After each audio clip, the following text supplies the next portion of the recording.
Olá, bom dia, boa tarde, boa noite. Eu não sei quando você vai assistir a esse vídeo, mas eu quero dar boas-vindas a você que está em mais um Bíblia Sem Pressa.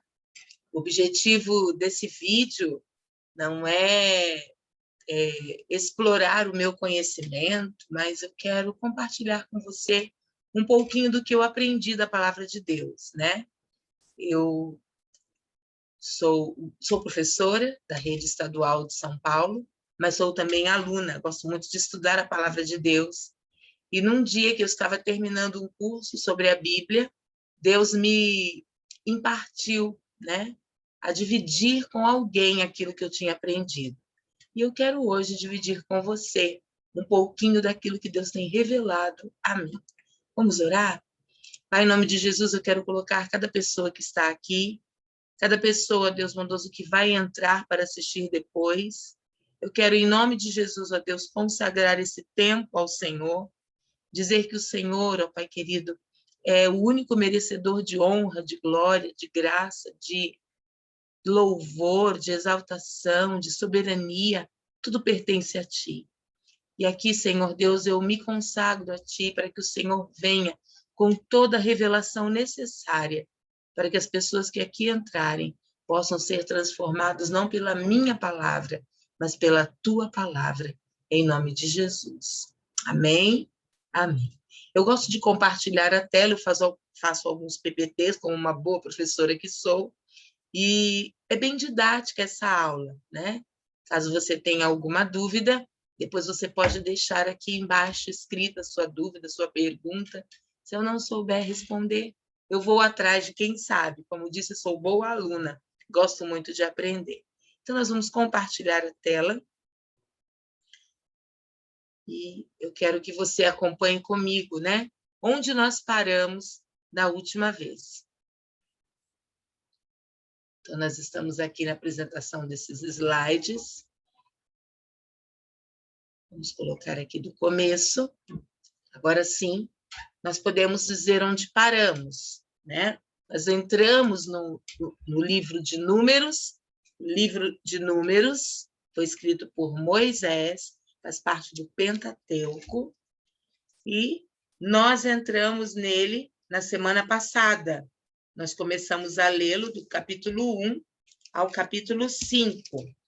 E no capítulo 5, lá no finalzinho, nós vemos que a infidelidade, se um homem suspeitasse da infidelidade da esposa, né, nada seria encoberto. Esse capítulo incentiva, então, a fidelidade da mulher, né? E dos versos 11 a 31, né, nós lemos sobre essa suspeita. A lei contra uma mulher pega em adultério seria a mesma lei dos ciúmes. O marido, se estivesse desconfiado, se ele não tivesse provas, ele traria a mulher ao sacerdote. O sacerdote pegaria a água, colocaria num vaso de barro, colocaria pó sujo da terra, a água ficava amarga, a mulher bebia aquela água, e se o ventre dela inchasse, o útero encolhesse, a mulher seria apedrejada. Mas se ficasse tudo bem, essa mulher ficaria viva. E eu chamei a atenção de vocês para o fato de Jesus conhecer essa lei. Quando levaram a Jesus uma mulher adúltera, Jesus sabia, né? Jesus conhecia essa lei. E ele sabia que aquela mulher havia sido pega em flagrante adultério. Jesus sabia que deveria misturar o pó sujo da terra na água e dar para ela beber. Em vez disso, o que Jesus fez? Ele a perdoou e a livrou da morte. Isso nos leva a crer, nos leva a entender que com Jesus nós temos perdão. Ele nunca vai olhar o nosso pecado, mas ele vai olhar para nós e nos perdoar quando formos a ele de todo o nosso coração. Hoje, então, entraremos no capítulo 6 de Números. E nós vamos ver o que é um voto de Nazireu. Uma visão do pacto de Nazireu. Principais votos que o Nazireu deveria cumprir. Não beber vinho ou qualquer bebida forte, não comer nada que viesse da vide, né? Não tocar ou aproximar em cadáveres, não cortar os cabelos.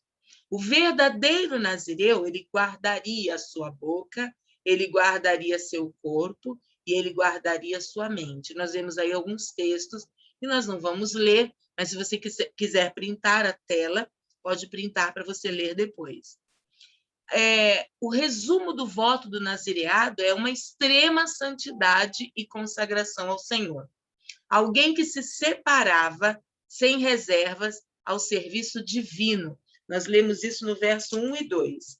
O Senhor disse ainda a Moisés: diga o seguinte aos israelitas: se um homem ou uma mulher fizer um voto especial, um voto de separação para o Senhor, como nazireu, olha o verso 3, terá que se abster de vinho e de outras bebidas fermentadas, e não poderá beber vinagre feito de vinho ou de outra bebida fermentada, não poderá beber suco de uva, nem comer uvas, nem passas. Enquanto for nazireu, não poderá comer nada que venha da videira, nem mesmo as sementes ou as cascas. Então, Moisés vai relatando aí para o povo, né, como seria esse voto.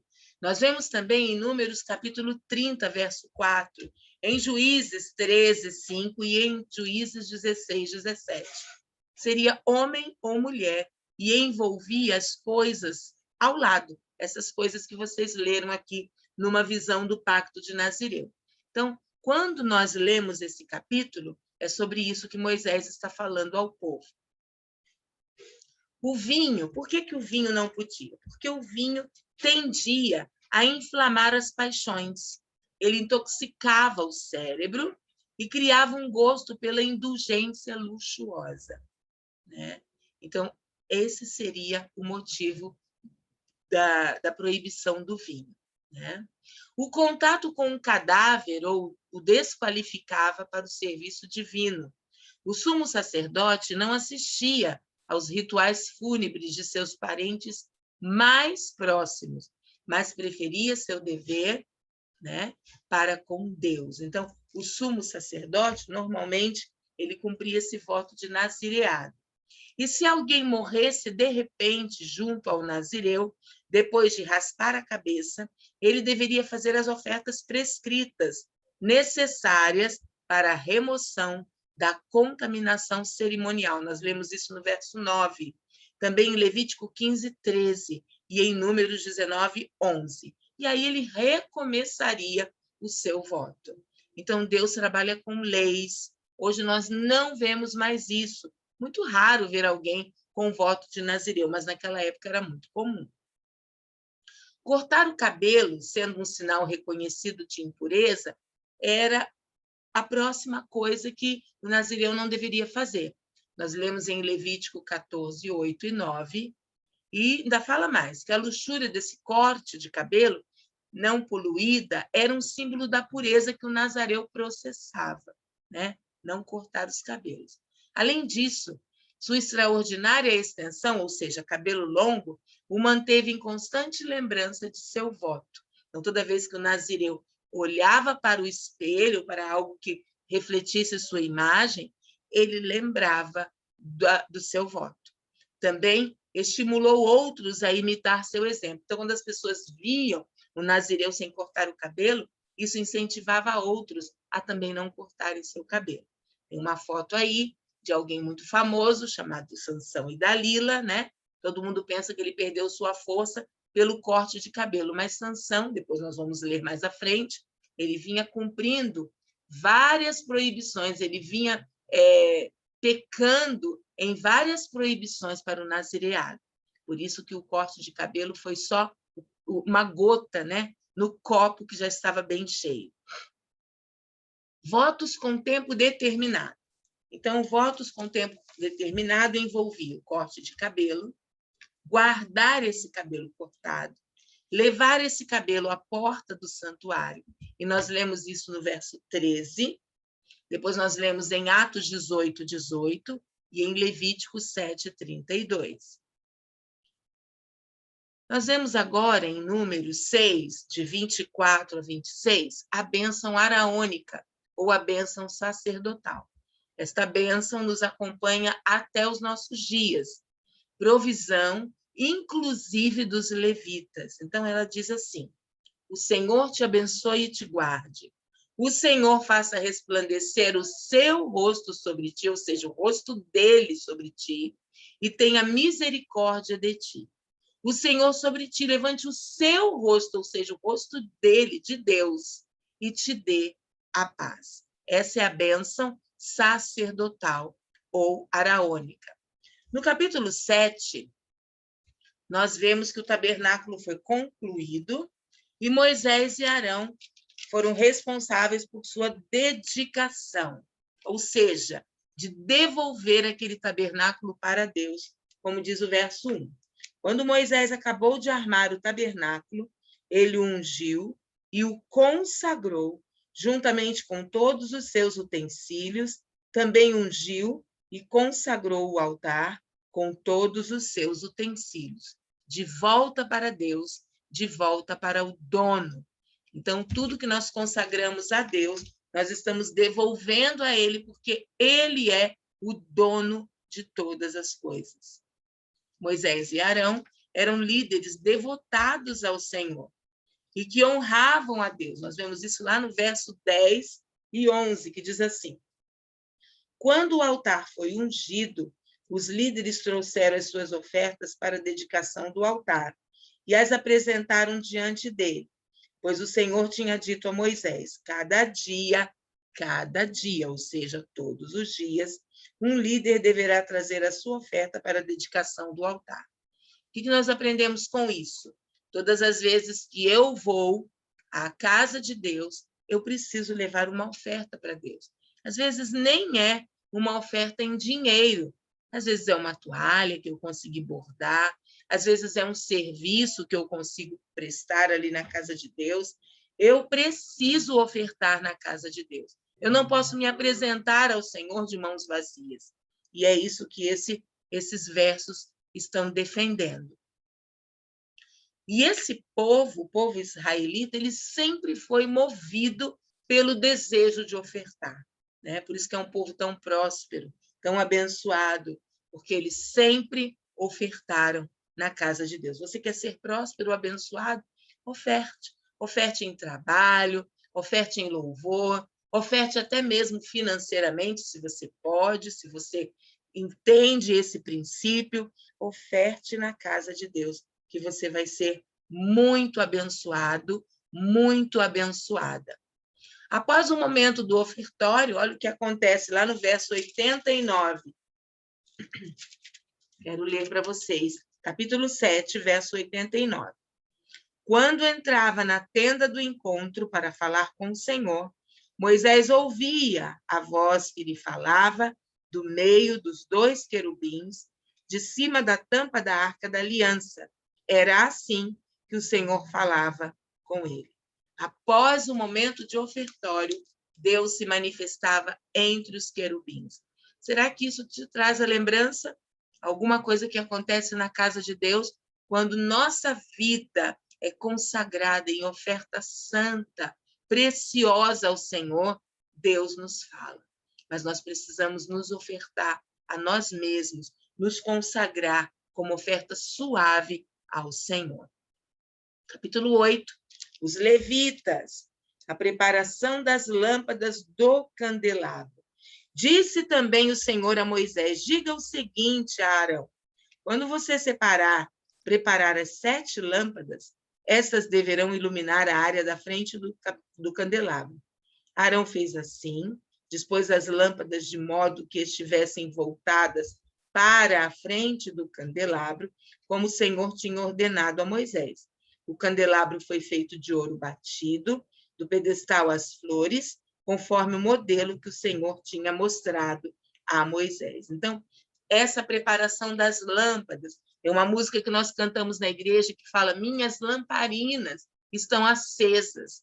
Nós vimos também a parábola das 10 virgens, né? 5 eram prudentes, 5 loucas. As prudentes conservavam o azeite para manter as lamparinas acesas. As loucas foram fazer outras coisas, foram dormir, não atentaram para a vinda do noivo. E esse capítulo, ele chama a nossa atenção para que nossas lamparinas sejam constantemente acesas, para esperar o noivo, que a qualquer momento volta para nos buscar. Este capítulo trata da dedicação dos levitas. No verso 7, nós lemos assim: a purificação deles, os levitas, será assim: você aspergirá a água da purificação sobre eles, fará com que rapem o corpo todo e lavem as roupas, para que se purifiquem. Então, raspar todo o corpo. A função de levita era reconhecida diante de todo o povo, com imposição de mãos. Nós lemos isso nesse capítulo, né? Verso 9 diz assim: você levará os levitas para a frente da tenda do encontro e reunirá toda a comunidade de Israel. Então, era reconhecida por todo o povo, né? Levará os levitas à presença do Senhor e os israelitas imporão as mãos sobre eles, com imposição de mãos. Verso 11. Arão apresentará os levitas ao Senhor como oferta ritualmente movida da parte dos israelitas.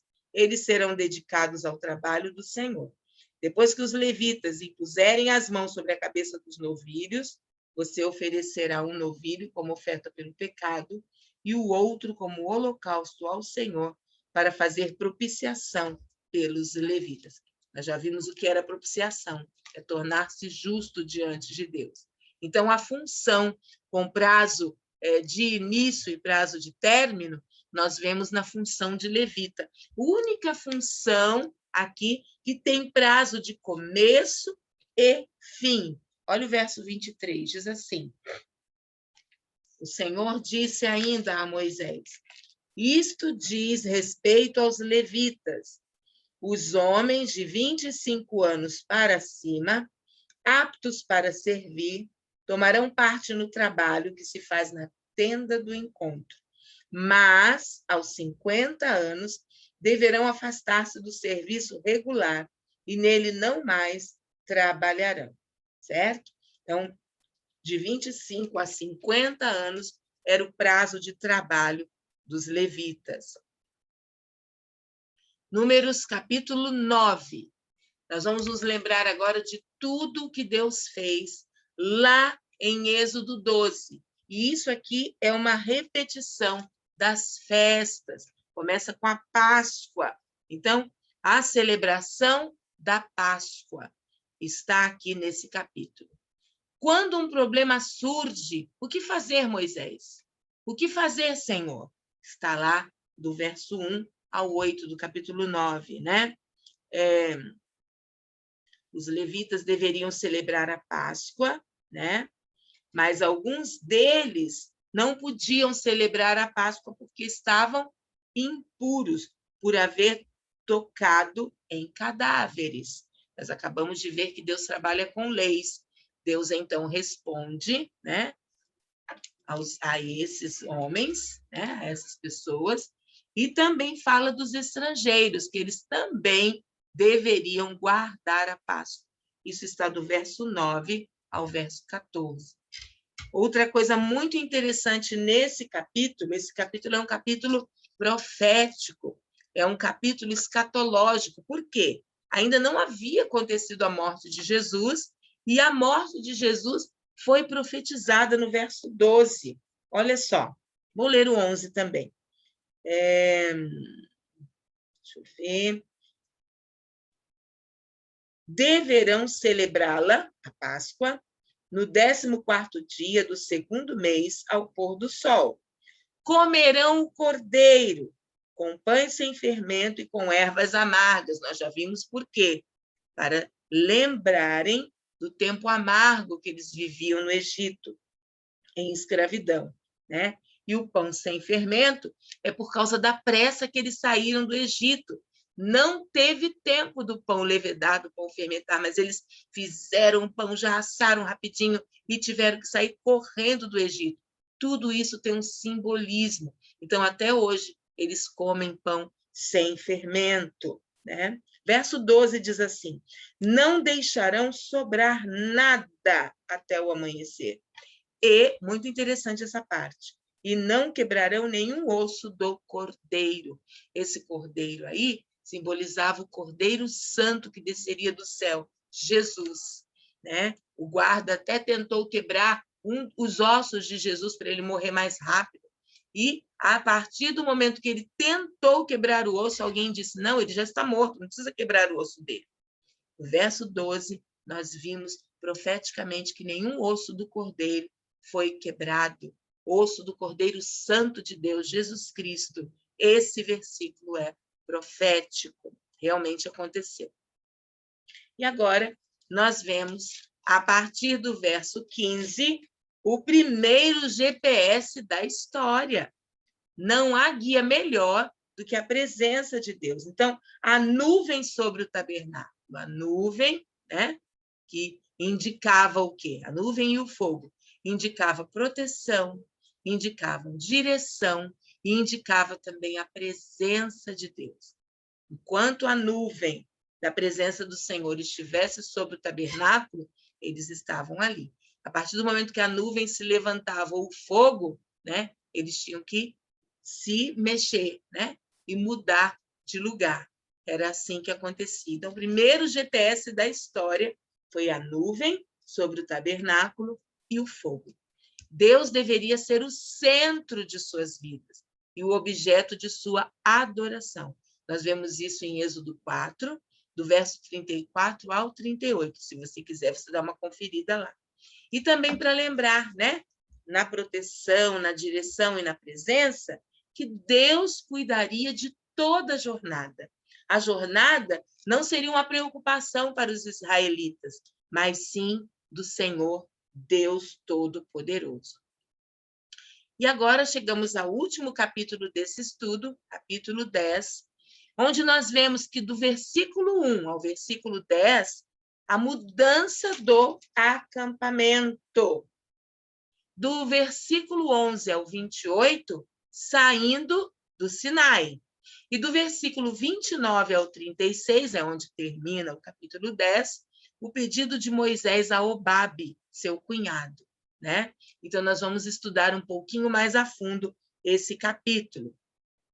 Primeiro verso, né? No verso 1, duas cornetas de prata. Prata significa redenção. Esse 9 aí saiu sem querer, viu, gente? Então, duas cornetas de prata simbolizando redenção. Diz assim: o Senhor disse a Moisés, verso 1 e agora verso 2: faça duas cornetas de prata batida, a fim de usá-las para reunir a comunidade e para dar aos acampamentos o sinal para partirem. Quando as duas cornetas tocarem, a comunidade inteira se reunirá diante de você à entrada da tenda do encontro. Se apenas uma tocar, os líderes chefes dos clãs de Israel se reunirão diante de você. Quando a corneta der um toque de alerta, as tribos acampadas a leste deverão partir. Ao som do segundo toque, os acampamentos do lado sul partirão. O toque de alerta será o sinal para partir, né? Então, um toque, vamos nos reunir, né? Verso 2 fala isso, reunir o povo. 2 toques, vamos partir, isso está lá no verso 5. Colocar o povo em marcha, né? As cornetas também, elas existiam aí para avisar sobre os ataques inimigos de outras nações. Isso sim está no verso 9. Quando em sua terra vocês entrarem em guerra contra um adversário que os esteja oprimindo, toquem as cornetas, e o Senhor, o Deus de vocês, se lembrará de vocês e os libertará dos seus inimigos. Então, esse toque das cornetas era também um aviso sobre o ataque de inimigos. Também era para marcar o início das festas sagradas da nação. Nós lemos isso no verso 10. Também em seus dias festivos, nas festas fixas e no primeiro dia de cada mês, vocês deverão tocar as cornetas por ocasião dos seus holocaustos e das suas ofertas de comunhão, e elas serão memorial em favor de vocês perante o seu Deus. Eu sou o Senhor, o Deus de vocês. Então, vejam que Deus, ele orienta sobre tudo, até sobre o toque das cornetas de prata. Os ministros de Deus devem levantar a voz com o objetivo de, né, produzir comunhão no povo de Deus e não dividi-lo. Nós vemos os levitas, os ministros de Deus em sua casa, né? Aqueles que servem na casa de Deus, eles têm uma responsabilidade muito grande, que é de produzir comunhão no povo de Deus. Então, até no toque da corneta, nós precisamos produzir isso, essa comunhão. Motivar as pessoas a servir a Cristo em santificação, em honra e em temor a Deus. Alertar sobre os possíveis ataques do diabo e suas armadilhas. Então, o toque da corneta me faz lembrar exatamente isso, que eu devo, enquanto ministro na casa de Deus, alertar o povo sobre os possíveis ataques do diabo e as armadilhas. Então, toda vez, né, que eu vejo alguém aí meio animado, meio desanimado, com ânimo dobre, né, eu dou um alerta para ele. Eu não toco de corneta, mas eu vou lá e dou um alerta para essa pessoa, né? E eu devo também levantar a minha voz como se fossem cornetas para adorar ao Senhor. Eu não entendo pessoas que vão aos cultos e na hora do louvor ficam sentadas sem adorar a Deus. Mesmo que você não conheça o cântico, mesmo que você ache que não tem boa voz, levante-se, adore, levante suas mãos, adore ao Senhor, né? Porque ali nós somos ministros de Deus, nós estamos levantando nossa voz com esses objetivos. Não tocamos a corneta, mas a nossa voz é a melhor corneta que nós podemos ter, né? Para produzir comunhão, para motivar as pessoas, para alertar sobre possíveis ataques, não é? E para, principalmente, adorar a Deus. Quando a trombeta tocasse, né? Eles deveriam seguir a direção de Deus. O povo sairia do deserto do Sinai, chegaria ao deserto de Parã, isso também está no verso 12. Então, os israelitas partiriam do deserto do Sinai e viajaram por etapas, né? Então, os israelitas partiram do deserto do Sinai e viajaram por etapas, até que a nuvem pousou no deserto de Parã. O povo seria avisado de que deveriam se preparar para partir e seguir a nuvem em marcha, segundo o dito do Senhor. Olha o verso 13. Assim partiram pela primeira vez, conforme a ordem do Senhor, anunciada por Moisés. Então, Moisés sempre seguiu a ordenança do Senhor, e nós devemos seguir também. Quando a trombeta tocar, Jesus está às portas. É assim que Jesus vai vir buscar a sua igreja, com o toque da corneta. E nós, cristãos, não vemos a hora de ouvir esse toque da trombeta, esse toque da corneta, anunciando a volta do Senhor Jesus. Ele não mais, né, virá como Salvador, ele agora virá como Senhor, como dono da terra, para buscar a sua igreja. Isso é maravilhoso, quando nós ouvirmos esse toque. E aí, nós vemos o trajeto, né, do povo. Os israelitas, eles partiram aqui do Sinai, deserto do Sinai, não é? Vocês estão vendo aqui.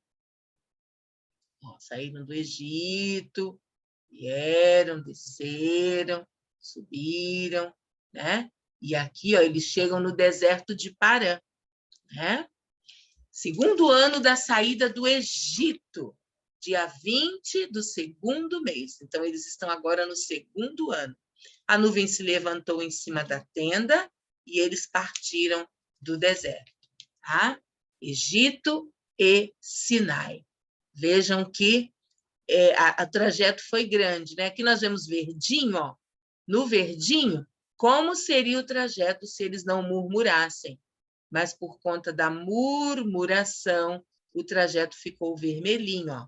E eles começaram a andar muito. Essa jornada foi muito grande até eles chegarem a Canaã, né? Demorou bastante. Haverá momentos em nossas vidas que a direção de Deus nos conduzirá de deserto em deserto. Você já passou por isso? Desertos na sua vida? Mas lembre-se, no final, nós vamos chegar também a Canaã, né? Façamos tudo segundo o dito do Senhor, conforme Moisés fez. Nunca saia de um lugar sem direção, né? Espere Deus direcionar para que você não perca o rumo, para que você não fique desnorteado, né? Você precisa de um norte, você precisa de uma direção, e é Deus quem pode te dar.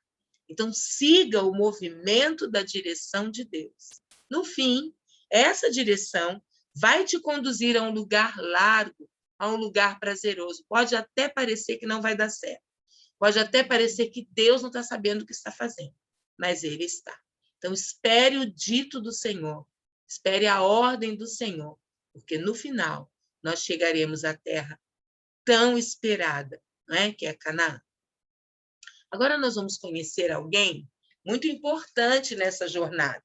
Eles estariam, né, partindo do Sinai, né? E eles precisariam de alguém que os ajudasse nessa caminhada pelo deserto. Obabe, né, cunhado de Moisés, filho de Jetro, sogro de Moisés, ele saberia guiar o povo pelas dunas. Ele conheceria as armadilhas. Quando atravessasse aquele deserto cheio de caravanas hostis, cheia de povos belicosos, ou seja, inclinados à guerra, né? Um povo bélico, né? Por isso que Obabe foi tão precioso na vida de Moisés. Obabe saberia onde encontrar água. Ele saberia discernir a miragem da realidade, porque ele conhecia o deserto. Então, veja bem, quando Moisés vai falar com Obabe, olha só, a partir do verso 29, né? Isso mesmo. Por favor, a partir do verso 31, por favor, não nos deixe. Você sabe onde devemos acampar no deserto. Você sabe onde você pode ser o nosso guia. Se vier conosco, partilharemos com você todas as coisas boas que o Senhor nos der. Moisés humildemente pediu a ajuda de Obabe, seu cunhado, né? Que interessante, não, gente? Quando nós agimos em humildade e pedimos a ajuda daquela pessoa que sabe mais, que pode realmente se levantar e nos proteger e nos ajudar, né? Obabe era um perito do deserto. E nós, podemos ser Obabes na vida de quem precisa? Ou nós vamos saber só as coisas para nós e não vamos compartilhar o que sabemos? Não vamos cuidar das pessoas ao nosso redor? Eu sou professora. Será que eu tenho sido Obabe na vida dos meus alunos? Porque eu sou perita em algumas coisas que eu aprendi antes deles, né? Eu não sei mais, mas eu posso ser uma mediadora desse conhecimento e fazer com que meus alunos não sofram tanto para aprender, né? Existem pessoas que escondem o pulo do gato, escondem seus conhecimentos, não dividem com ninguém. Que coisa triste. Nós precisamos ser Obabes na vida de quem precisa. Essa é a nossa missão nessa terra. E assim, nós terminamos a leitura de mais 5 capítulos de Números. Olha que maravilha, não é? Nós estamos aprendendo a ler a Bíblia sem pressa. Se você tem vontade de ler a Bíblia um pouquinho mais apressadamente, tem várias pessoas que ensinam muito melhor do que eu, né? Eu gosto de transmitir um pouco desse conhecimento, mas lembrando que o mais importante é transmitir com revelação do Senhor. Porque às vezes eu não vou suprir todas as suas carências, eu não vou suprir todas as suas dúvidas, eu não vou dissipá-las, mas o Espírito Santo de Deus, que está aí agora com você, ele pode dissipar tuas dúvidas, ele pode ser teu conselheiro. Basta você pedir. Espírito Santo, vem, me ajude a entender a tua palavra, me ajude a entender o que está além da letra. Eu gosto de mostrar, o que já lemos, e o que falta para lermos ainda. Temos tudo isso ainda para lermos, mas estamos sem pressa, estamos indo devagar e sempre. Estamos indo na medida que Deus nos dá graça para entender. Quão maravilhoso tem sido. Caso você queira, né, estar conosco a partir de agosto, pelo Meet, todas as quartas-feiras, nós vamos estar juntas de novo para discutirmos aquilo que não ficou tão claro. Vai anotando suas dúvidas aí, que em agosto nós estaremos de volta. Bom? Se você ainda não aceitou o Senhor Jesus como seu único, suficiente Senhor e Salvador, aceite-o. Ore assim: Senhor Jesus, eu te recebo como meu Senhor, como meu Salvador. Entra no meu coração, escreve meu nome no livro da vida, e eu sei que eu viverei contigo para sempre. Em nome de Jesus, amém. Vamos orar para encerrar? Pai, eu quero te louvar por esse tempo que tivemos de leitura da tua palavra. Bíblia sem pressa. É sem pressa, é assentados aos teus pés, buscando maior revelação da tua palavra. É assim, Deus, que queremos estar. Ó Deus bondoso, não permita que haja dúvidas nos corações aqui presentes, mas que o Senhor, Espírito Santo, possa dissipar todas as dúvidas, tudo aquilo que eu não conseguir, na minha limitação, explicar. Que o Senhor venha ser o nosso professor e nos ensinar tudo aquilo que precisa ser aprendido neste dia, nesta tarde ou nesta noite. Eu clamo a Ti, em nome de Jesus, que abençoe cada pessoa que entrou, que vai entrar, que o Senhor possa tomar a vida de cada uma delas, seus lares, suas vidas, em nome de Jesus, e que o Senhor se manifeste a elas cada dia mais, em nome de Jesus. Amém e amém. Que Deus te abençoe. Estaremos de volta na próxima semana. Bíblia sem pressa. Leia aí, do capítulo 11 ao capítulo 15 do livro bíblico de Números. Deus te abençoe. Deus te guarde. Deus te proteja. E até semana que vem, querendo Deus. Amém?